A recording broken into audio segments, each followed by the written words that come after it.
Alors, moi, j'ai deux questions. Oui, vas-y. Ma première question, c'est concernant les mariages que les gens font dans les églises, les soi-disant églises. Est-ce que ces mariages-là sont valables? Mais est-ce que aussi dans la Bible aussi, l'Éternel nous dit de célébrer les mariages religieux? Comment ça se fait? Et puis ma deuxième question, c'est concernant les liens familiaux, les liens de fétiche, les liens de maraboutage, les liens de la sorcellerie. Comment on fait pour s'en délivrer? Parce que souvent, toi, tu as pratiqué. Bon, je prends un exemple, moi, mon exemple comme ça, j'ai pratiqué ça parce que mes parents étaient animistes, ils adoraient l'eau. Donc, quand j'étais toute petite, on m'emmenait à adorer les eaux, pratiquer ça. Maintenant, je suis devenue chrétienne, je ne fais pas ça, mais souvent, ma mère me dit, mais quand tu faisais là, quand tu étais petite, on partait là-bas, toi-même tu voyais les miracles qui se posaient. Je dis, non, maintenant, je ne fais plus partie. Mais je demande comment faire pour briser les liens, parce que je prie pour briser ces liens, mais je ne sais pas si je le fais bien ou bien comment on doit vraiment le faire. Bon, je veux savoir quoi. Comment faire pour me séparer de ces liens? Ou bien si en priant tout simplement, en invoquant le sang de Jésus, les liens sont séparés. Bon, je veux connaître les procédés, bon, les étapes, quoi. C'était ça mes deux questions. Voilà. Commençons par la deuxième question. Rappelle-moi ton nom, sœur, s'il te plaît. C'est la sœur Madame Kwame. Ok, d'accord, Madame Kwame. Ok. Tu n'as pas de prénom? C'est pas mieux qu'on n'ait pas de prénom. Ah, mon prénom, c'est Marthe. Ok, Marthe, voilà. Voilà, justement. Voilà. Et commençons par la deuxième préoccupation.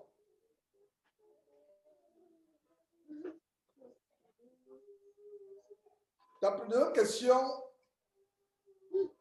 montre l'influence des églises, soi-disant évangéliques, ces églises que je dénonce. Donc, ta deuxième question montre cette forte influence de ces églises où on met l'accent sur le combat spirituel, où ils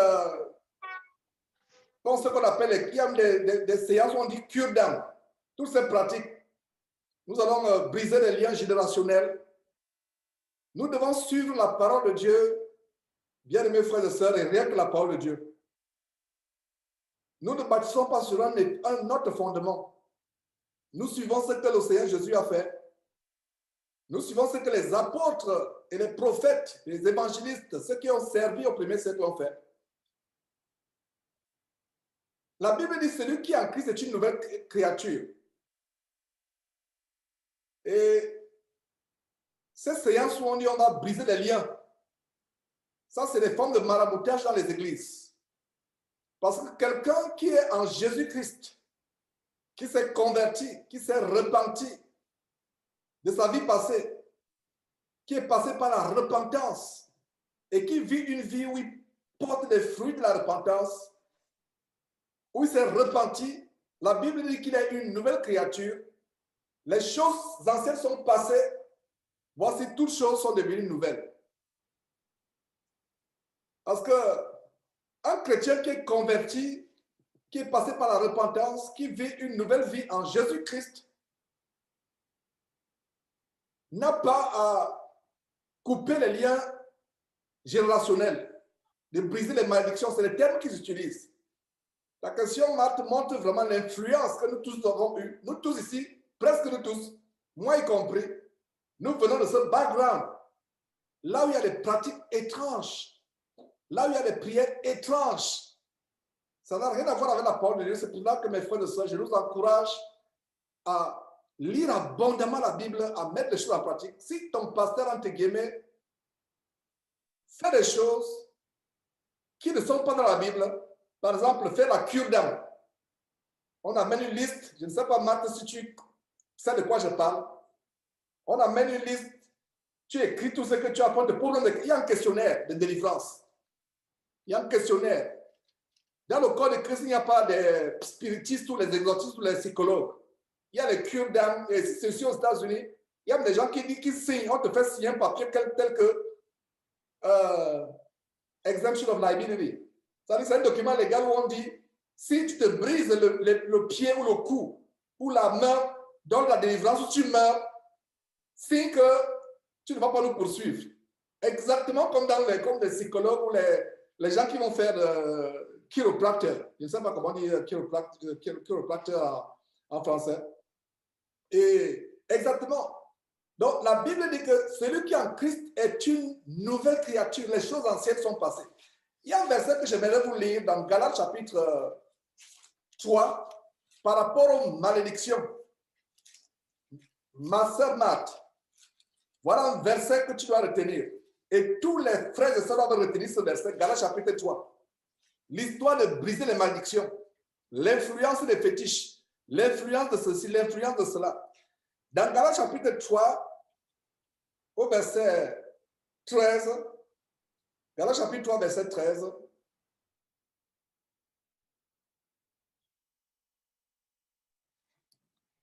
Galates chapitre 3, verset 13,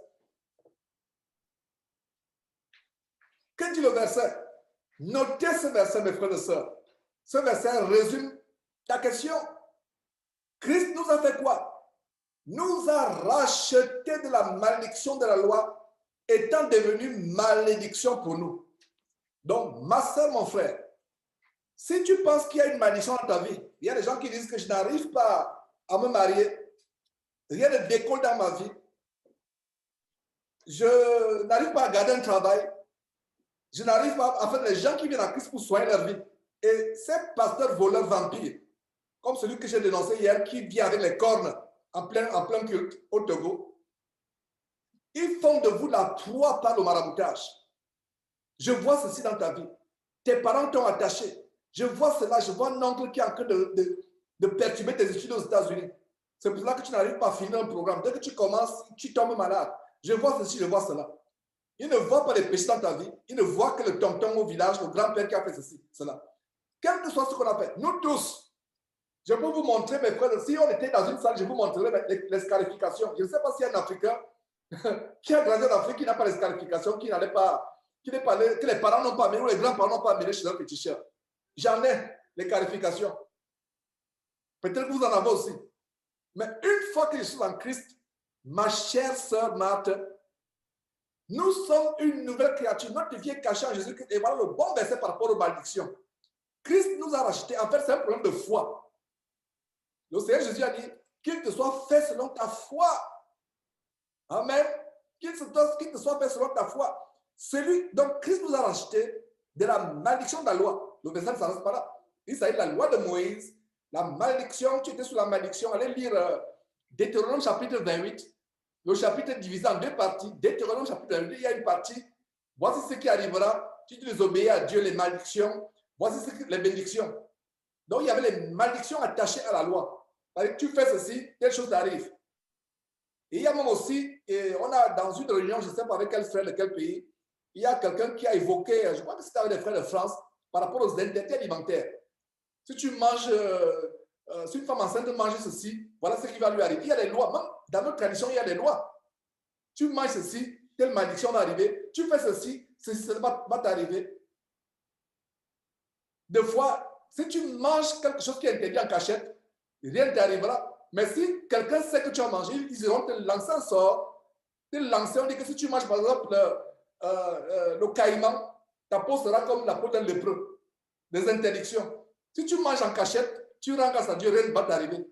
Si tu as la foi. Mais si tu n'as pas la foi et quelqu'un te voit manger cela, les sorciers lancent quelque chose sur toi. Pour pouvoir garder la tradition. Pour pouvoir. Je ne sais pas si vous comprenez de quoi je parle. Alors, le verset dit ici quoi? Christ nous a rachetés. Ça, c'est un très bon verset à garder, à mémoriser, à proclamer ce verset, à croire ce verset. Qu'est-ce qui fait notre délivrance, ma chère Marthe? C'est la confession de la foi. C'est la proclamation de la foi. Romains chapitre 10, verset 17 dit quoi? La foi vient de quoi? De ce qu'on entend. Et ce qu'on entend vient de la parole de Dieu. Ce verset dit quoi? Jésus-Christ a délivré la malédiction parce qu'il est devenu une malédiction pour toi. Crois-tu cela? Crois-tu cela, mon frère, ma soeur? Si tu crois en cela, il n'y a plus aucune... Les pasteurs ne vont plus t'escroquer. Avec l'histoire qu'il faut couper les liens. Faire des sacrifices, apporter une enveloppe pour qu'on coupe les liens. Toujours en train de couper. Mais ne coupe pas le bras qui vous amène à vous masturber. qui ne coupe pas l'œil, qui n'arrache pas l'œil, qui vous amène à aller voir les films porno sur Internet, qui ne couche pas ces choses. Mais il coupe seulement quoi? Les malédictions générationnelles. La plus grande délivrance qui doit préoccuper les chrétiens, c'est la délivrance du péché. Hier, avec les frères du Canada, nous sommes allés en guerre contre le péché. Nous sommes allés en profondeur dans la parole de Dieu. Le frère Achille et moi, à l'issue de cette exhortation, on a passé 4 heures de temps hier avec les frères du Canada. C'était des grands moments, mes frères. À un moment, je leur ai demandé, vous voulez qu'on dorme ici? Parce qu'on avait déjà fait 4 heures, on était supposé faire 1h30, 2 heures ou plus. Mais 4 heures de temps. Et quand il dit, frère, vous voulez qu'on dorme? Les gens, non, non, frère, là, on est fatigué, on n'en peut plus. Et on a mis fin à la réunion. La délivrance du péché doit nous préoccuper. Tout ce cinéma qu'on fait, ce cirque-là, en fait, ta question, Marthe, c'est vraiment pas, tu n'es pas la seule. Combien de fois j'ai reçu la question que tu viens de poser? Parce que c'est ce qui se passe dans ces cas de confrontation qui va en faire. On met l'accent sur le mystique, le mystérieux, sur le... C'est la distraction. Qu'est-ce qui nous préoccupe? Le Seigneur Jésus est venu pour une seule chose. Le nom de Jésus signifie quoi? Pour vous qui avez suivi l'enseignement hier, le nom de Jésus signifie sauver. Le salut. Sauver de quoi? Du péché. Quel est le problème numéro 1 de l'homme? Le péché. Le péché est venu par qui? Par Adam et Ève. Il a fallu que Dieu trouve la solution au problème numéro 1 de l'homme, le péché. Et Jésus est la solution du péché.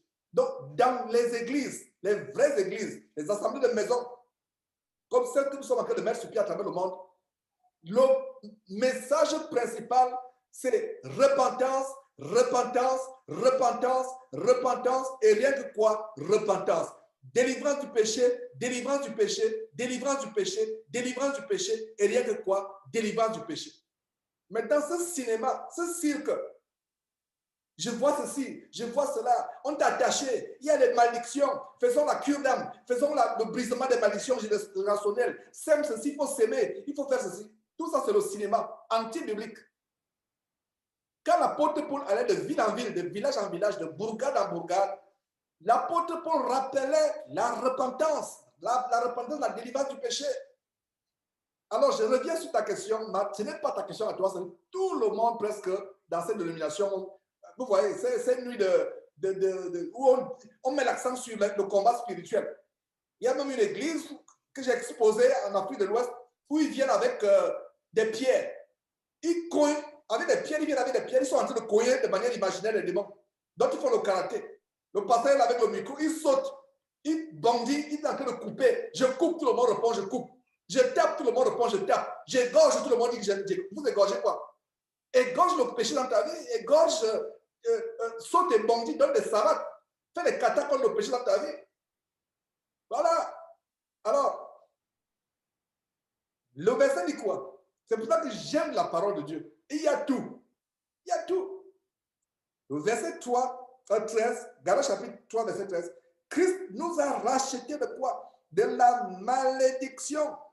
Étant devenu malédiction pour nous. Ça veut dire quoi? Ma soeur, mon frère, si tu penses que tu as les malédictions dans ta vie et tu es chrétienne, ça veut dire que tu n'es pas encore véritablement chrétienne. Parce que ce verset dit quoi? Christ a été malédiction à notre place. Vous connaissez la vérité vous affranchira. Voilà un verset qui délivre, qui va délivrer tout chrétien qui pense qu'il est sous la malédiction. Crois ce verset. Proclame ce verset. Accepte ce verset. Même la malédiction, si elle est dans ta vie, elle va fuir. Mon peuple ne tue pas seulement la connaissance. Ce verset dit que Christ est devenu une malédiction pour toi. La malédiction pour toi. Il a pris sur la croix. Selon qu'il est écrit, le verset continue, maudit quiconque est pendu au bois. Vous savez la signification sociale, spirituelle, légale de la mort sur la croix, au bois, pendu au bois. Il y a une des raisons ici que ce verset donne. Maudit, le fait de Jésus qui accroche la bois, toute personne au temps de Jésus, que ce soit lui, que ce soit ces criminels avec qui il a été crucifié, toute personne qui vous voyait pendu au bois savait que vous étiez un objet de malédiction. Le Fils de Dieu non seulement a pris nos péchés. Beaucoup de chrétiens savent que Jésus a pris nos péchés sur la croix. Mais combien de chrétiens savent que Jésus a pris notre malédiction sur la croix? Il s'est substitué. Voilà un verset qui nous rappelle que Jésus non seulement a pris nos péchés sur la croix, mais il a aussi pris la malédiction. Ma sœur Marthe, mes frères et sœurs qui écoutaient cette exhortation, quand tu lancé une maladie au village, quand tu lancé une malédiction, quand tu es maudit, et la Bible dit d'ailleurs qu'une malédiction sans cause n'a d'effet. Maintenant, si tu as désobéi à tes parents et qui t'ont maudit, parce qu'il y a des enfants qui soit frappent leurs parents, soit volent leurs parents, et le parent, dans sa colère, maudit l'enfant, sort une parole. Et en passant, nous parents, nous devons faire attention, surtout nous parents chrétiens, nous devons faire attention aux paroles que nous sortons vis-à-vis de nos enfants. Même si on est fâché, comment, faisons attention. L'oiseau, il est invisible, peut amener cette parole, elle est matérialisée. Je fais rapidement la parenthèse. J'espère que vous m'avez compris. Parents, surtout nous parents chrétiens, faisons attention à ce que nous sortons. Parce que la Bible dit, le pouvoir est au bout de ta langue. Le pouvoir, ta langue là, il y a le pouvoir dans ta langue. Matthieu chapitre 18, verset 18 dit, tout ce que vous lierez sur terre sera lié au ciel. Tout ce que vous délierez sur terre. Donc quand tu proclames à partir d'aujourd'hui, si un chrétien, une chrétienne m'écoute, qui pense qu'il y a la malédiction dans sa vie, commence à proclamer ce verset à haute voix dans ta vie, que mon Seigneur Jésus est devenu une malédiction pour moi. Donc, toi, malédiction dans ma vie, tu n'as pas de place. Et si tu crois à cela, parce que la Bible dit que la foi vient de ce qu'on entend, et ce qu'on entend vient de la parole de Dieu, comme ce verset qui dit que tu crois à ce verset, tu as la délivrance. Donc, voilà un peu près ce qui se passe, cette histoire de les liens spirituels. Ça, c'est... Quelle Bible ces gens lisent? Et quand je pense que moi mon votre frère Georges, j'étais en plein dans cette doctrine. Martin, ce n'est pas seulement toi. J'étais en plein. Les cures d'âme. Moi, j'allais même sur Internet pour chercher les fichiers de cure d'âme. Comment faire la cure d'âme à quelqu'un? C'est quel évangile? Nous délaissons la parole de Dieu pour courir vers les mystères. Nous, les hommes, on aime le spectaculaire. On n'aime pas la simplicité. C'est verset simple. Hein? Galates chapitre 3, verset très simple, mais il est puissant. J'ai expérimenté la puissance de ce verset. Ma prière, c'est que vous expérimentez aussi ce verset. Quelqu'un te maudit, dit Georges, je te maudis. Tu dis à la personne, soit dans ta prière, soit en face que non, ta malédiction, si je t'ai fait du mal, pardonne-moi. Je m'excuse si je t'ai fait du mal. Et si quelqu'un parmi vous, même étant devenu chrétien, a offensé les parents, c'est normal. Moi, il m'est arrivé d'appeler mon père, je dis, oh, vraiment, je te demande pardon pour tout le mal que je t'ai fait. Il me dit, mais Georges, j'ai oublié. Je ne me rappelle même pas. Il dit, non, papa, moi, toi, tu as oublié. Mais moi, je ne peux pas oublier. Ça m'a fait tellement mal, surtout que je suis devenu chrétien. Voilà comment aussi, c'est un moyen pour toi de prêcher, d'évangéliser, de prêcher Christ à tes parents. Dis que moi, vraiment, je suis devenu chrétien. Je t'ai fait du mal, papa. Maman, je t'ai fait du mal. Donc, devenu chrétien, si ton père t'a maudit, ta mère t'a maudit, toi, sœur, ou t'a maudit, toi, frère. Étant en Christ, première chose, tu t'es repenti parce que tu es en Christ. Deuxième chose, va vers les parents. Prosterne-toi devant les parents. Agenouille-toi devant les parents. Dis, papa, vraiment, je t'ai fait du mal. Pardonne-moi. Je suis devenu chrétien. Je suis devenu chrétienne. Oh, grand-père, pardonne-moi. Grand frère, voilà ce que j'ai fait. Vous avez vu, allez lire l'histoire de comment Jacob est allé au devant. Isaac est allé au devant de son frère. Voilà. Allez lire cette histoire. Et vous allez au devant de votre frère que vous avez offensé. Vous allez au devant de votre parent que vous avez offensé. Vous vous mettez à genoux. Et quand vous avez demandé pardon, que la personne accepte votre pardon ou pas, vous avez demandé pardon devant Dieu. Et ce verset s'accomplit. Quelles que soient les malédictions ancestrales. Parce que le verset que ces faux pasteur vampireux utilise, c'est Exode chapitre 20, verset 4. C'est-à-dire qu'il punit, il y a des malédictions qui vont de génération en génération, de descendance après descendance. Mais nous, chrétiens, ce verset nous dit que Christ nous a délivrés de la malédiction. Étant devenu malédiction, donc il y a eu un échange sur la croix. Il y a eu une substitution. Imaginez-vous un condamné à mort. Il est sur le point d'être condamné dans une prison, ici aux États-Unis. Le système carcéral le plus difficile, c'est au Texas, où Simon et moi nous sommes. Le Texas ne badine pas. Tu peux prendre 20 ans de prison pour avoir volé une sardine à Walmart. On s'amuse plutôt avec le volant, on s'amuse avec le volant au Texas.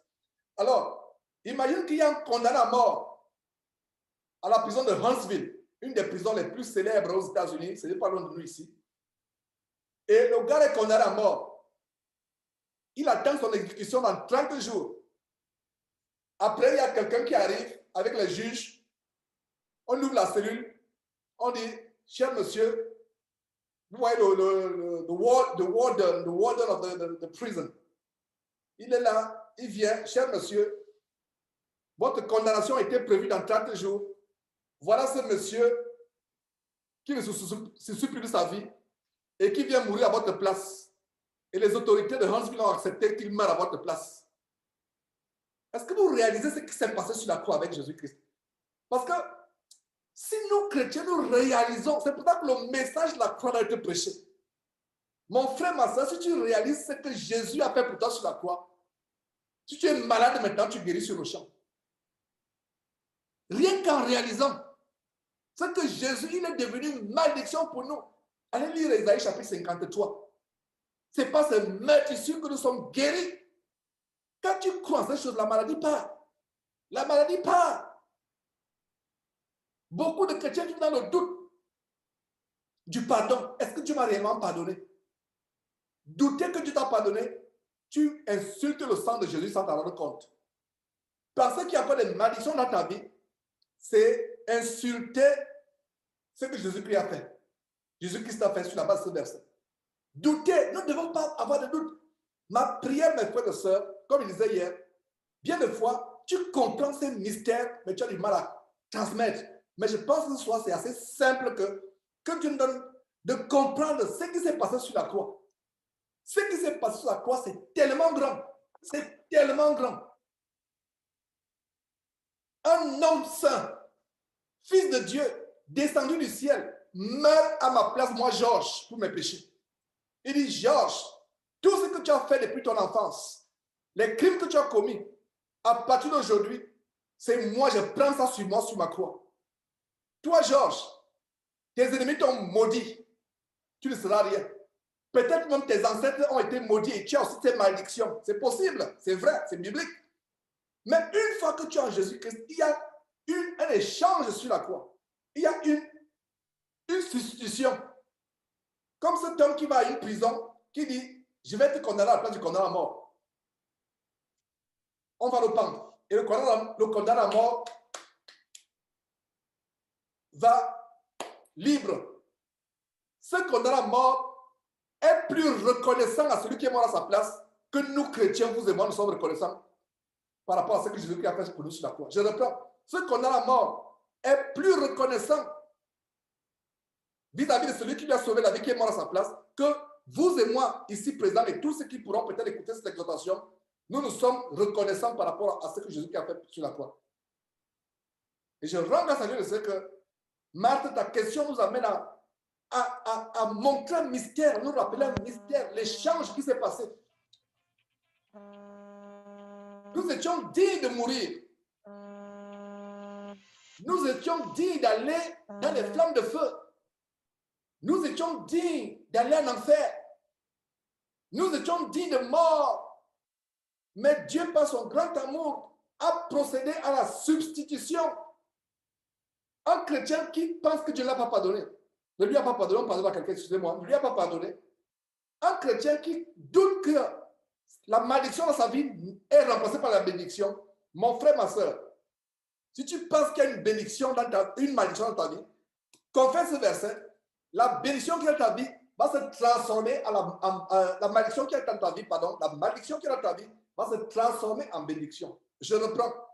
Si quelqu'un, en écoutant cette exhortation, pense qu'il y a une malédiction dans sa vie, lis ce verset, que Dieu te donne de comprendre ce verset, proclame ce verset, crois ce verset, rends grâce à Dieu pour ce verset, rends grâce à Dieu, remercie Dieu pour ce verset. S'il y a effectivement une malédiction, parce que toute personne qui n'est pas en Christ est sous la malédiction. Dans l'histoire que les malédictions générationnelles, toute personne qui vient à Christ est sous la malédiction. Est-ce que vous comprenez? Dans l'histoire que certains ont des malédictions que les parents ont lancées, les malédictions des ancêtres, etc. Ça, c'est la farce. C'est les cirques, les faux pasteurs.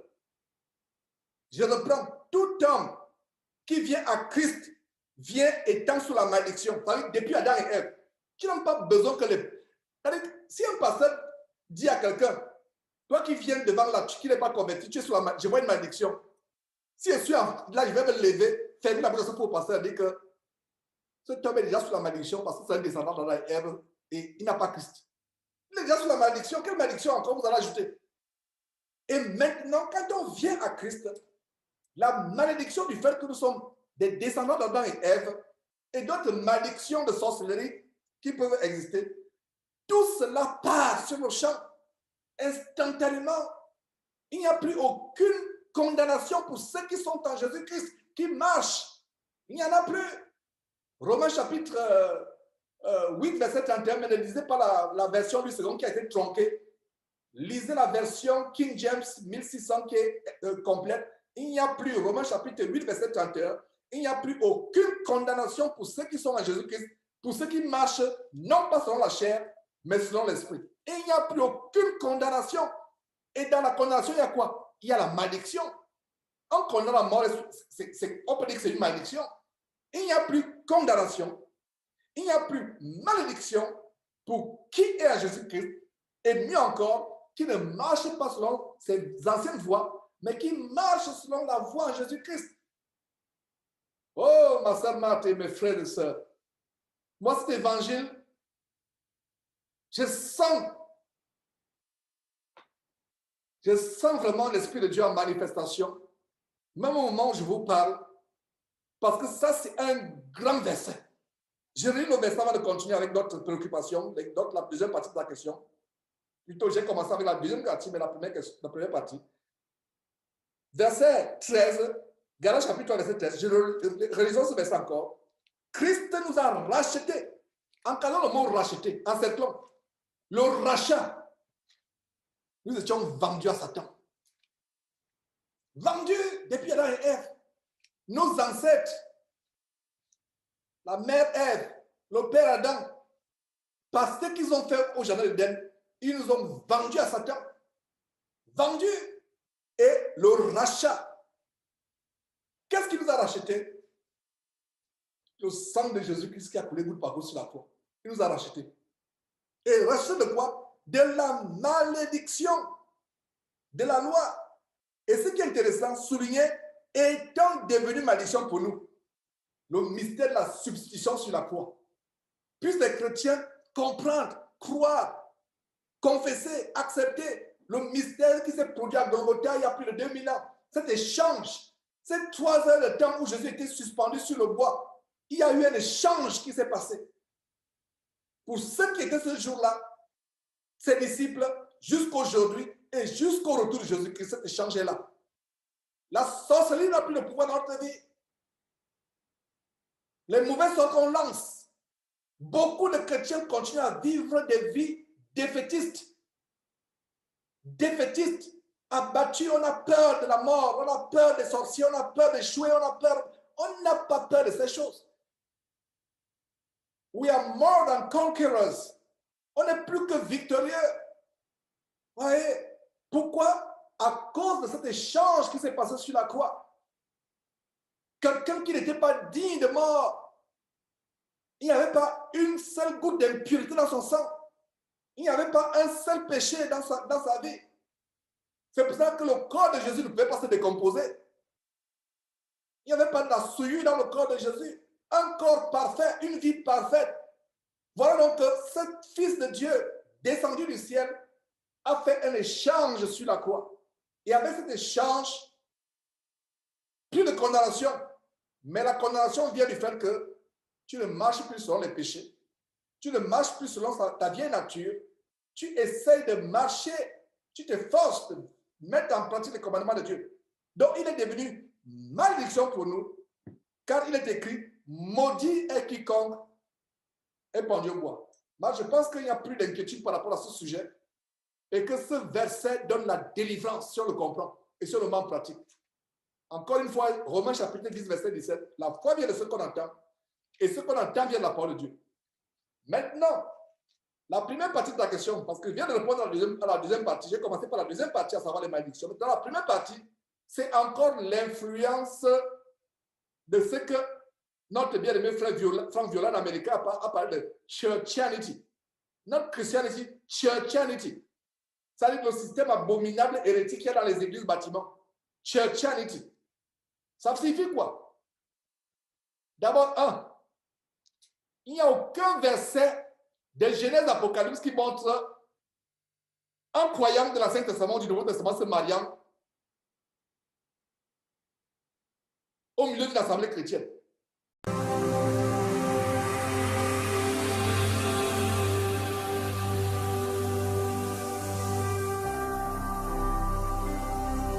Jésus-Christ TV, vous connaîtrez la vérité et la vérité